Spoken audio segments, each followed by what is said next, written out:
The Morning Drive podcast from Double T 97.3 is presented by Cantex Roofing and Construction.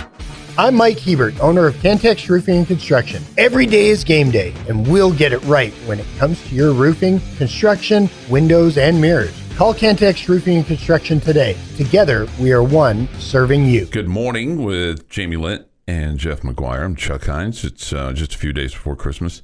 Is that Bing? So I saw this the other day, this note on Bing Crosby. I did not know this, but apparently he was, at one point in time, a 20% owner of the Pittsburgh Pirates. That's interesting. Yeah, that's what I thought. And he, and apparently part of his deal is that when he was going to games, they started losing. And so he stopped going to the games. And as a result, he didn't go to Game 7 of the 1960 World Series, which the Pirates came back and won. That's the Dick Mazeroski game, or Bill Mazeroski game off of Ralph Terry, the home run.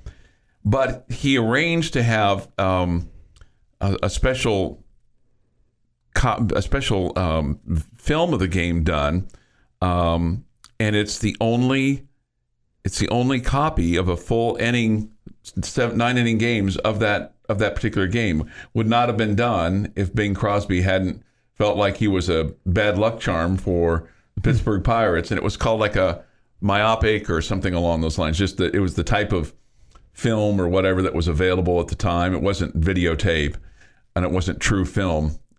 But anyway, the bottom line is a result of that, there is a full 9 innings of the 1960 Game 7 of the World Series, thanks to Bing Crosby.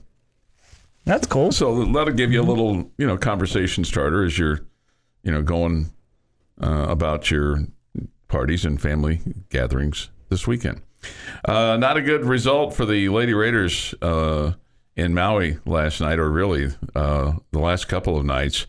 They fell to Oregon State last night, 77-65. So a 12-point loss for them.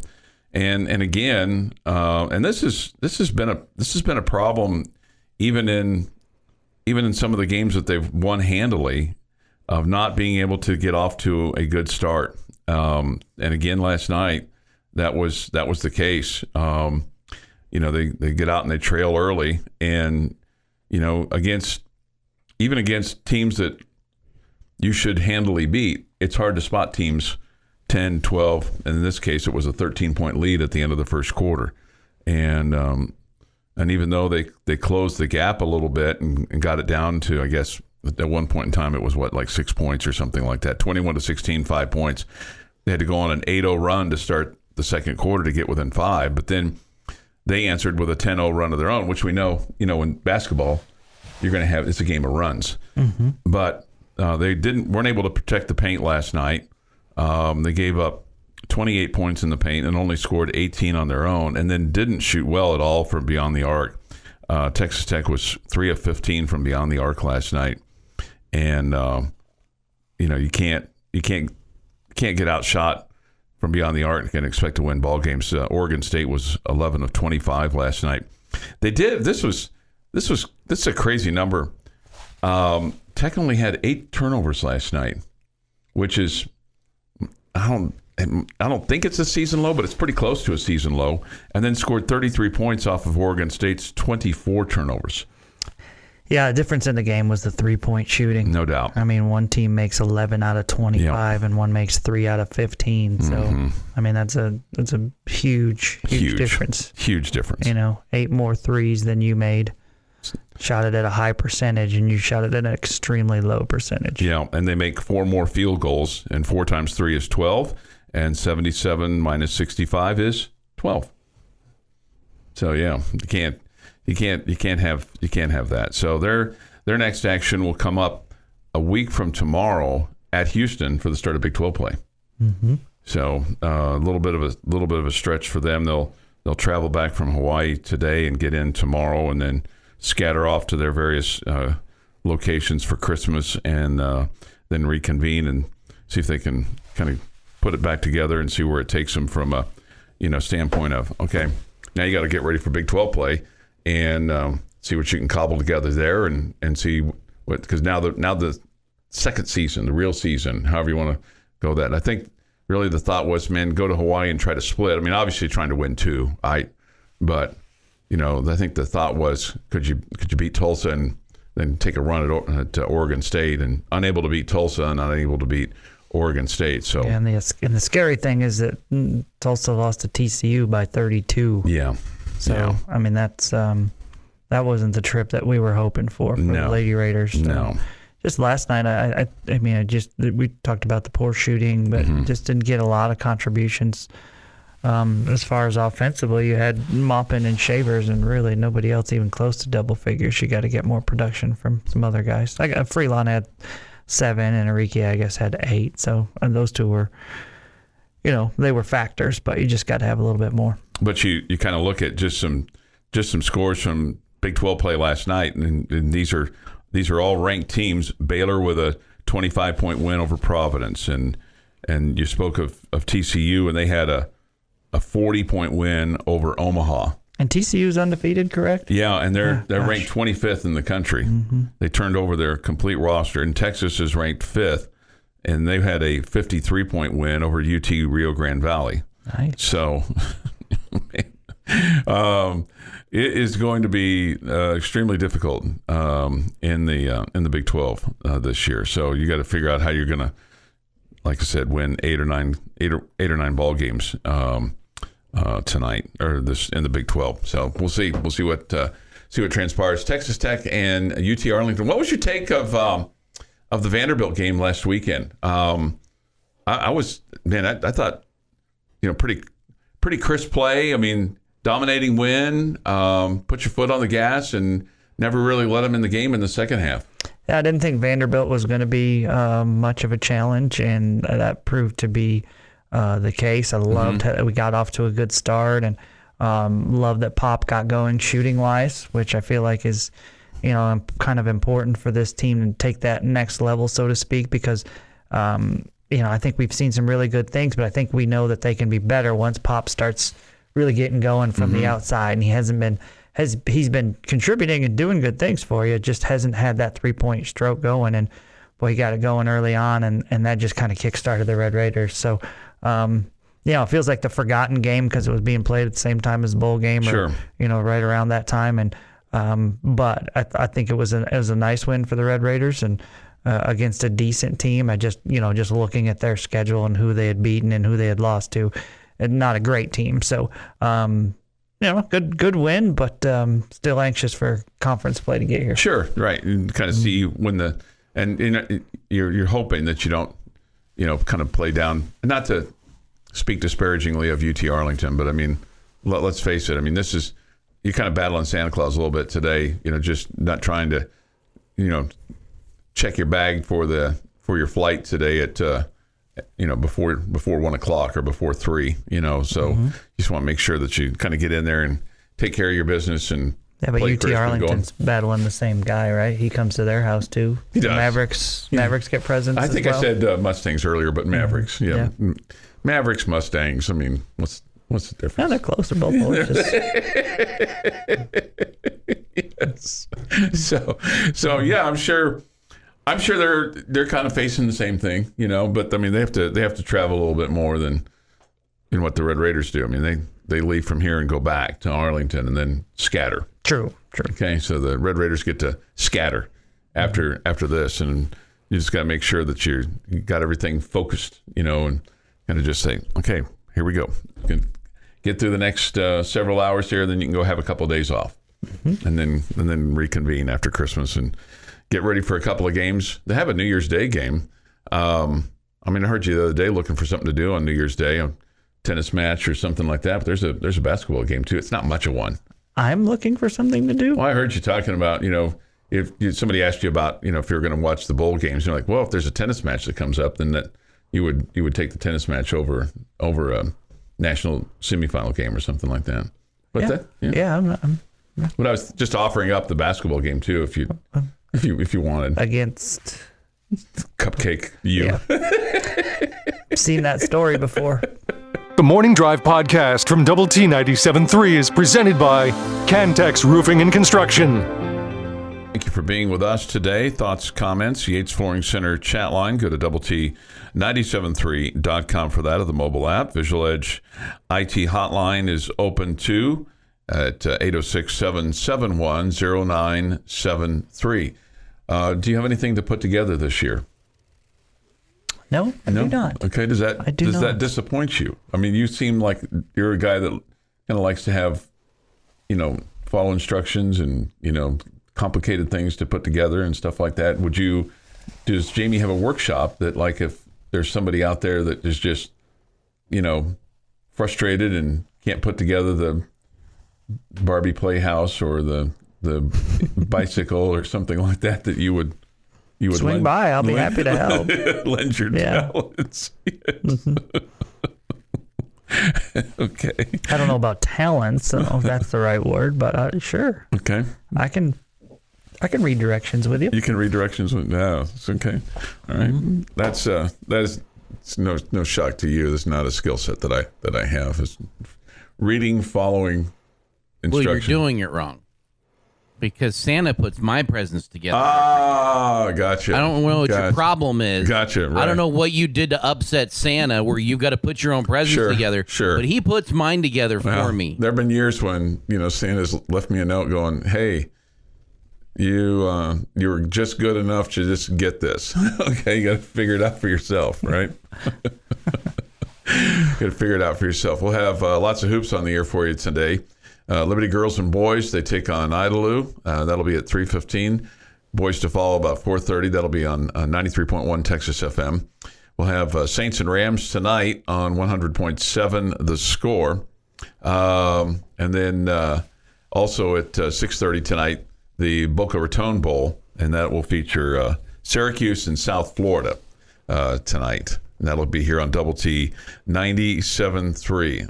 We'll have Red Raider basketball on the air for you today at high noon. Both stations will have it, and 100.7 The Score and Double T 97.3.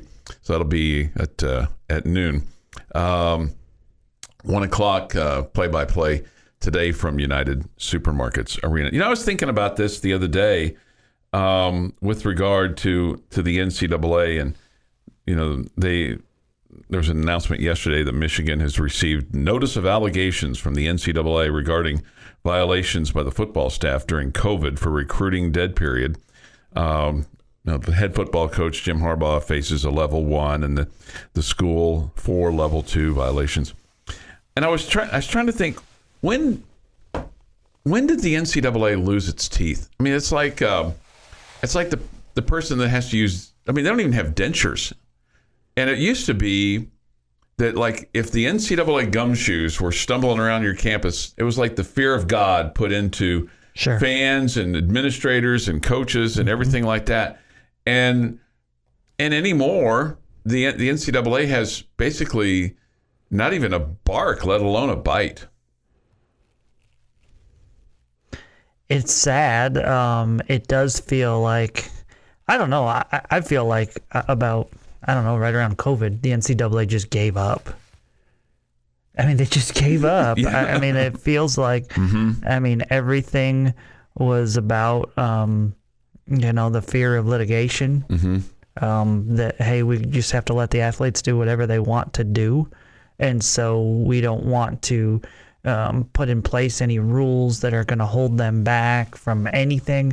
Whether that be what the money they're making, mm-hmm. the schools that they're playing for, and the rules in place about when you can play for certain schools, and we can't make them sit out a year if they transfer, all that, and then you just go through what we saw with the Kansas thing, where you initially have 5 level 1 violations. And everybody in the world knows, hey, nothing's going to happen to Kansas, and guess what? Nothing happened. Nothing happened to Kansas, and so nobody has any fear of them because it's just a joke.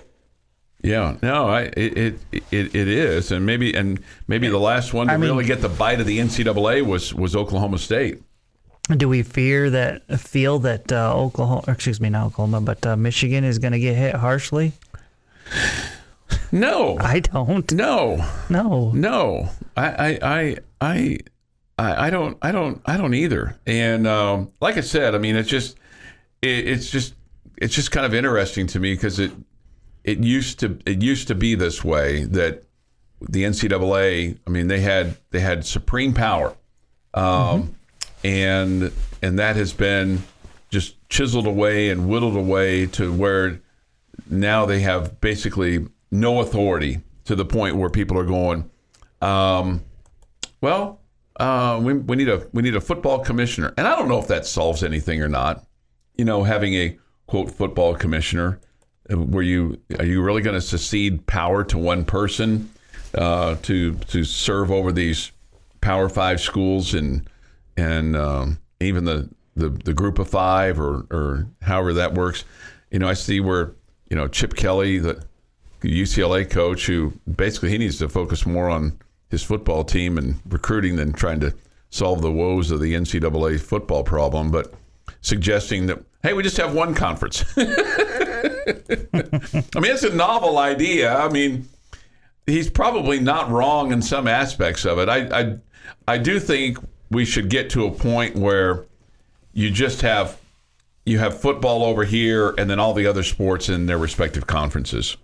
I think that would make an awful lot of sense. Just how do you go back? We needed to figure that out a long time ago. But I completely agree, and that's what Chip Kelly said basically last weekend, right? With UCLA. I completely agree. That's what we need to do. Just have football be a completely separate deal, and then play regional every other sport, including basketball. Yeah. I would be a huge fan of that, but I don't know how you put it all back together again. I don't either, because the TV money is just it's all ruling. If ESPN tomorrow decides that's the thing to do, then they'll do it. But until then, it's probably not going to happen. Yeah, change the channel. Stay tuned. It's just not going to happen. So anyway, I thought those were a couple of interesting things that kind of just stood out to me with just thinking about things over the last few days, going.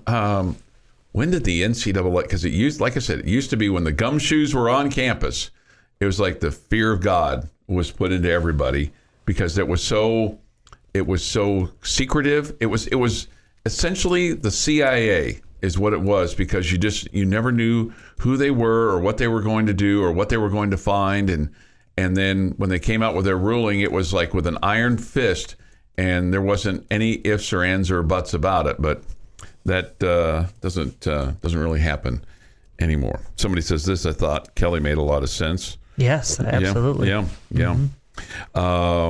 Nothing will happen to Michigan, but Rutgers will be ineligible for the NCAA tournament. That's right. Yeah, I mean it's such a joke. It is such a joke. All right.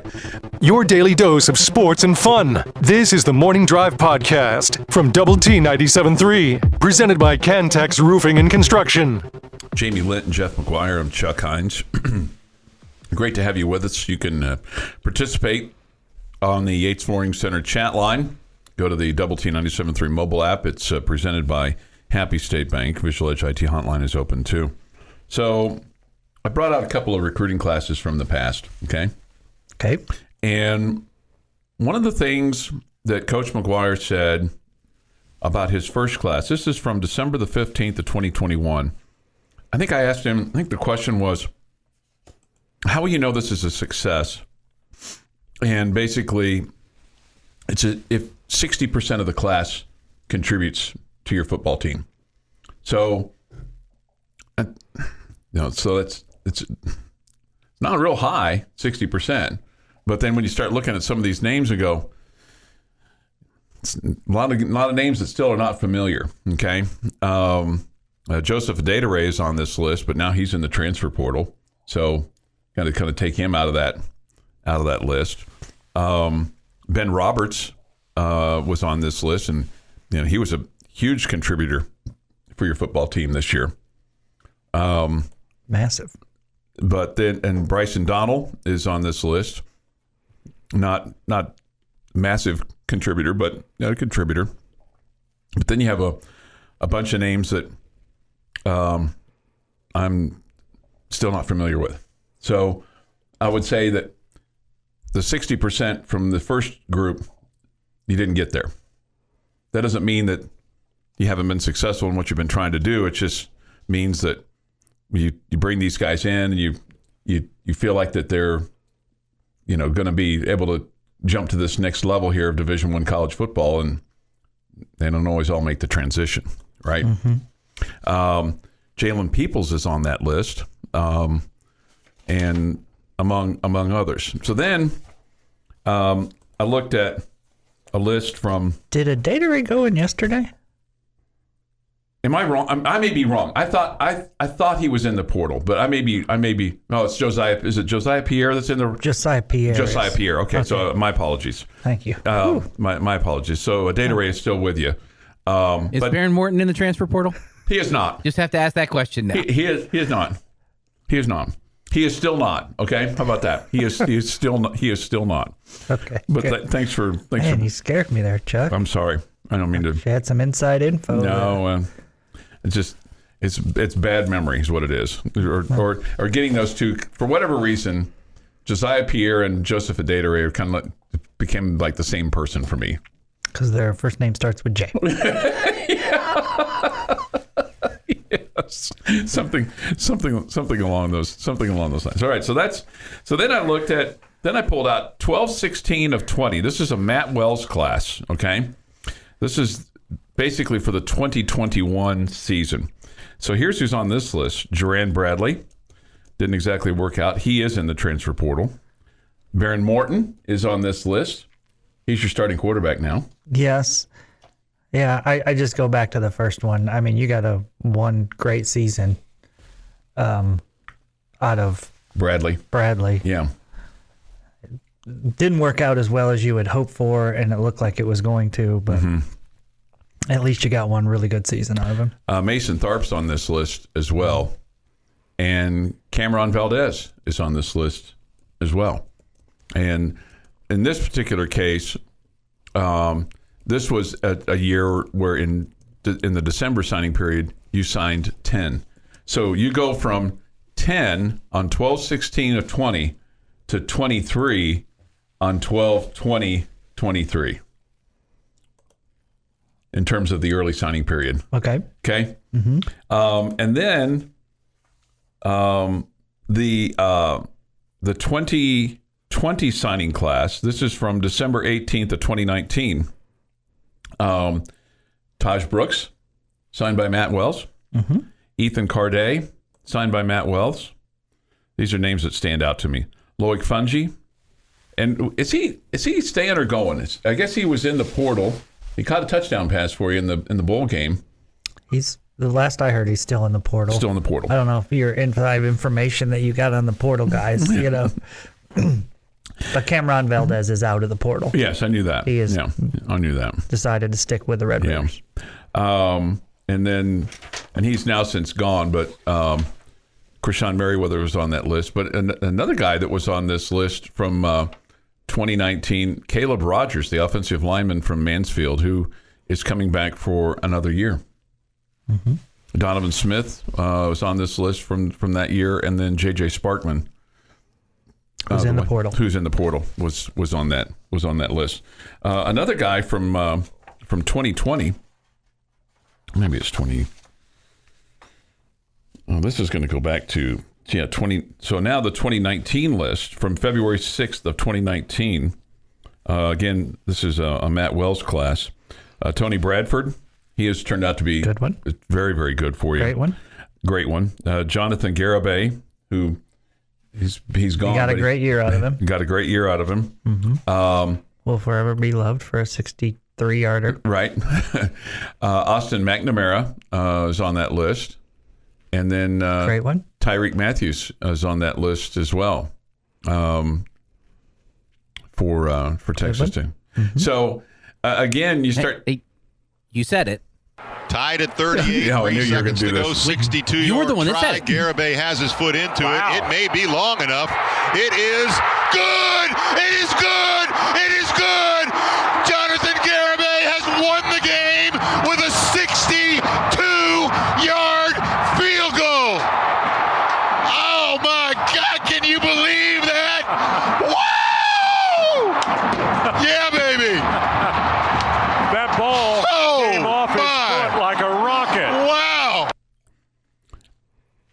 still think one of the best kicks maybe in certainly recent history, because it got you bowl eligible and allowed you to have and it was 62 yards. Well, and the other thing too is I think it gave everybody hope and excitement going into an off season. You think it was one of the best kicks in recent memory? Well, when I say recent memory, I'm talking about the last 20, 30 years. When you've had some kicks that won you field goals, won you games before. How many of them were 62 yards? It was one of the best. I mean, it was one of the best. Okay. You don't have to think. Okay, it was one of the best. It was one of in the the history of the entire program since we've had football since 1923 or whatever. Yeah. Right. In the 100 years that this university's been around, we've been playing football. And certain number. That was one of the best. So you can see just by the handful of names that I've pulled out over the last few years, it's a handful of names that are going to make what I would term significant, game-changing, plays or seasons for you. It still is a bit of a crapshoot. Yeah, no, it's not no brainer. No, every guy you get committed is not going to contribute, is not going to turn out to what you wanted them to be. The numbers are going to continue to go down because a lot of times guys, hey, they maybe weren't what you expected them to be early on, but later on in their careers, whether it be because, just the roster, the way the roster works, or because they get it figured out and they start playing better, all of a sudden they do start becoming contributors for you. But the way it is now, those guys will leave. Yeah. Yeah. And so, you're going to, every school is going to deal with that. Like, oh, that guy could have developed into something and played for us and made it look like we hit more on our recruiting class, but those guys just leave and go somewhere else. And maybe your best defensive player was recruited by Matt Wells this year. Dadrian Taylor Demerson was in this initial class of Matt Wells's on February the 6th of 2019. So when you look at his class, Bradford, Garibay, Alex Hogan, Ty Matthews, McNamara, and Temerson. This is the Morning Drive Podcast from Double T 97.3, presented by Cantex Roofing and Construction. Time now for Jamie's question of the day on Lubbock Sports Station, Double T 97.3. Okay, this one is wide open for you, gentlemen, and our fine listening audience. Okay. I hope this one's not going to be hard, but I think it is going to be hard. I want you to tell me the number one day in 2023 for the Texas Tech Athletic Department. What was the best day in 2023? Oh, man. The best day. So, I mean, that could go greatest win. Mm-hmm. That could go, I mean, let's say you think it's the recruiting class that you just signed yesterday. You just signed your first 5-star recruit in the history of Texas Tech, right? Yeah. Or your highest rated highest rated player in the history of the program. Mm-hmm. You had 2 former athletes representing you extremely well, winning world championships that were marquee players on their team. Mm-hmm. Okay, the spreading the banners far and wide. Yeah. Yep. Mm-hmm. Okay, so this is an unexpected answer from me because I am not like a leader in the clubhouse for a fan of this sport. Oh, yeah. However, it was probably the best day you had as an athletic department was a combo of ending the Mark Adams era and getting Grant McCaslin as your head coach, because you ended the catastrophe that was the year before season, and it was finished. We knew it was finished. It was just all but the dotting of I's and crossing of T's at the end of the season. And then we all knew who our new head coach was and got to watch him in the NIT tournament do an extended run, so we got to see what Grant McCasland was doing, and we continue to see what he's doing for your program now going forward, where it looks like you've got a group of guys playing together, playing with each other, as opposed to being all out for themselves. That changed your program for, we should implode the building, to, hey, we kind of got a shot right now. So which day? I kind of combine those two. I mean, you're kind of combining. I'm combining two, like but it's the one story, the changing of your head coach in basketball. So I guess you would have to say the day Probably they fired Mark Adams. I would lean toward the positive in hiring Grant McCasland because of going forward with the future, as opposed to dwelling on the past. But you had to have that first to go up from. Mm-hmm. Second, I would say your softball class getting number 2 ranked in the country. Well, those are two days I didn't really kind of expect from you. Do you have one? What about the day you started tearing down the south end zone? That was in 22. Was it? Okay. See, there you go. Technically, that was in 22. I think you've had some good days. I think you've had a lot of mediocre days. I don't know if you've had one kind of great day. Take a picture of that day, and that's your Christmas card postcard. That's your Christmas card this year. Okay, so, like, for example, Jeff brought up the softball thing. Mm-hmm. I'm taking into account, and you know I'm a guy that appreciates the other sports, but I'm taking into account the importance of the major sports, right? Okay. I'm going to tell you the best day, it's also one of my favorites, was the day we beat Kansas in football. Because I know UCF came after that, but you needed that win to get bowl eligible. The importance of your football team being in a bowl game, all of that is massive, in my opinion, for the athletic department. Just to feel like your program's continuing to move in the right direction. Winning a road game in Big 12 and I think if you don't go to a bowl game, I mean, it's a really, really disaster of a season. Just quite honest. Mm-hmm. And again, the Kansas game felt like it was the key there. To me, down the stretch there, okay, we can count on beating TCU at home. We can count on beating UCF at home. But in our minds, how many of us were counting on beating Kansas on the road at that point? Probably not many. No. I don't know. I wasn't. Okay. So to me, that was the game that really got you to a bowl game. And I just think that's massive. So that would be my answer.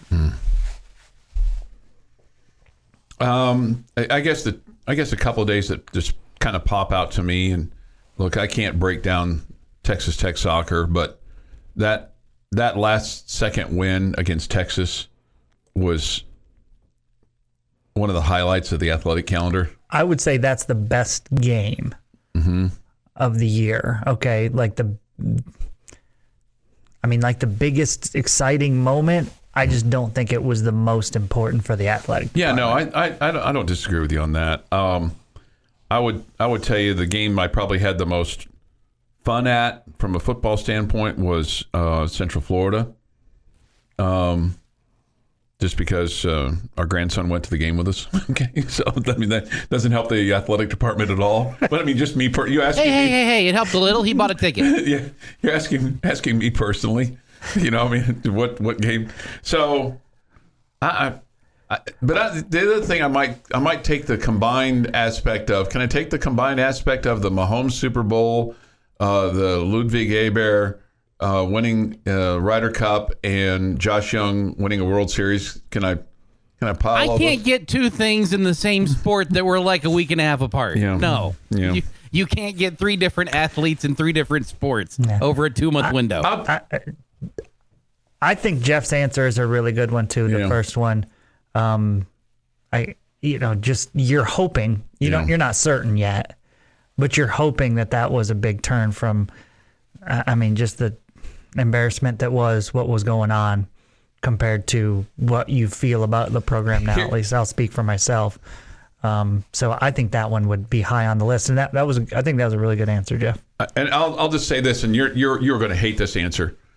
I think the kind of culmination of bringing the Matador Club inside the university and all one giant collective was basically probably the biggest day for the athletic department, of getting that all under one roof and having it all organized in a fashion where you could really take advantage of it. Your daily dose of sports and fun. This is the Morning Drive Podcast from Double T 97.3, presented by Cantex Roofing and Construction. The Morning Drive. Thank you for being with us today on Lubbock Sports Station, Double T 97.3 and Double T 97.3.com with Jamie Lent and Jeff McGuire. I'm Chuck Heinz, coming to you this morning from the First United Bank studio. Look forward to hearing from you on the Yates Flooring Center chat line. So we head towards the end of the week, and then Saturday is Christmas Eve, and Sunday Christmas Eve, and Monday is Christmas Day, and Tuesday's the day everybody takes everything back.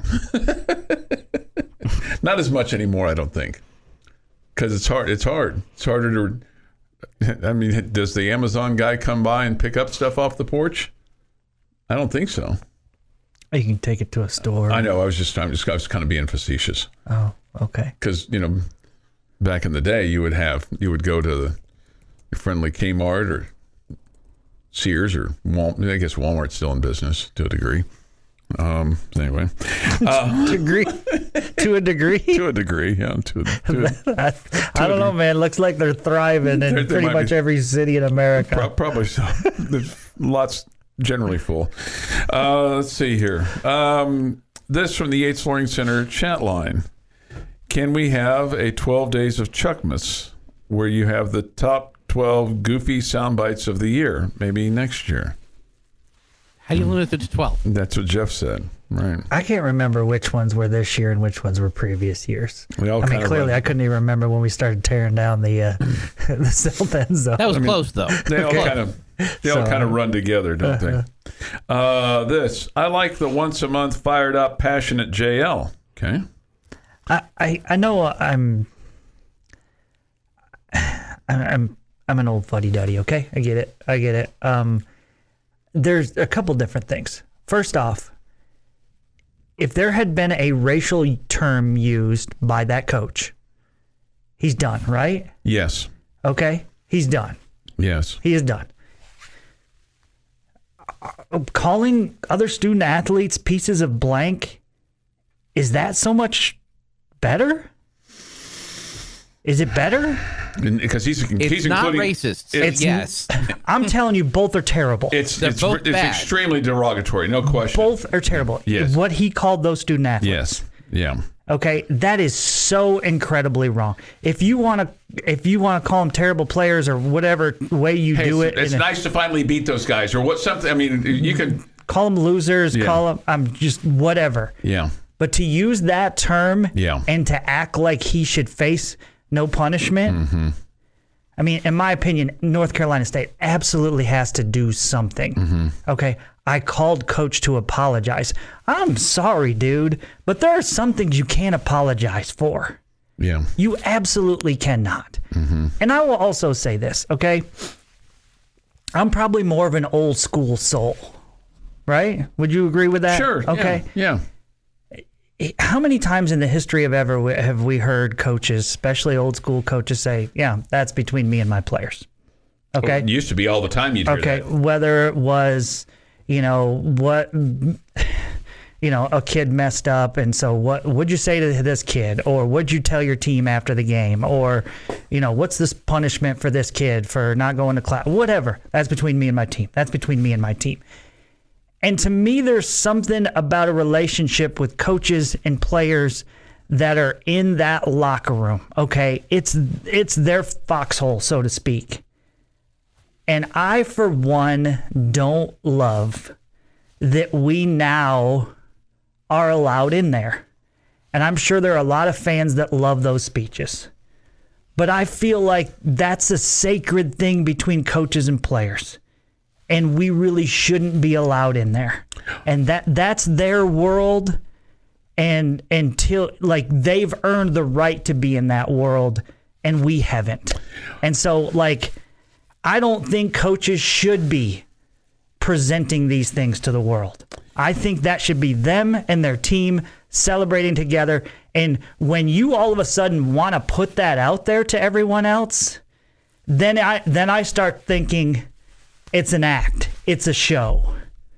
Okay? I'm putting on a show instead of it really truly being about me and my guys. Yeah, I think it's one thing when they're like presenting the game ball after the NFL games or something like that, because that's become pretty common, and the coach knows clearly that the camera's there, or they're giving the team the Monday off or something along those lines. It's the ones where it's extremely personal, where you see that the message is really to the players, and somebody's pulled out their cell phone, or they've got a camera in the back of the room, and then you realize, oh, we're really inside the inner circle here. Because I'll tell you, Coach Kingsbury was one that would say, I don't know if he used the term that's between me and my players, or if he'd say, he wouldn't say that's none of your business. He was too polite for that. But he wouldn't necessarily take you inside the circle like that. He's more old school than coaches today. Yeah. I just, to me, that's something sacred with the coaches and players. I don't think it should be broadcast. Okay. Yeah. I'm not going to disagree with you. Shelley says this: East Loop and slide stand still. So if you're out and about and trying to get somewhere, keep that in mind. Let's see here. I don't know enough about that. Everything Jamie just said, spot on. Chuck, there really is no reason for additional comment. Just say amen. Okay, Jamie, amen. I'm not a preacher. Yeah, sometimes. I think you could be. You would not be the fiery sermon guy, but you'd be the common sense, every Sunday kind of guy that just steady Eddie. Would sound good advice. I would be really good at don't do what I do. Okay? Be better than I am. I would be really good at learn from my mistakes. That's what I would be good at. Yeah. Amen. I'm just supposed to say amen. Let's see here. What else from the Yates Flooring Center chat line? Finally, an acceptable Christmas song. Ha ha, DMX. That's a good one, too. Let's see. Yeah. Let's see here. Thank you. If you want to be in the locker room, be a coach or player. Okay. Yeah. All Michigan has to say is we'll take the Kansas punishment. Okay. Racer 26. Yeah, this is kind of ironic. Avoid eastbound traffic on the South Loop, wreck between Indiana and Quaker.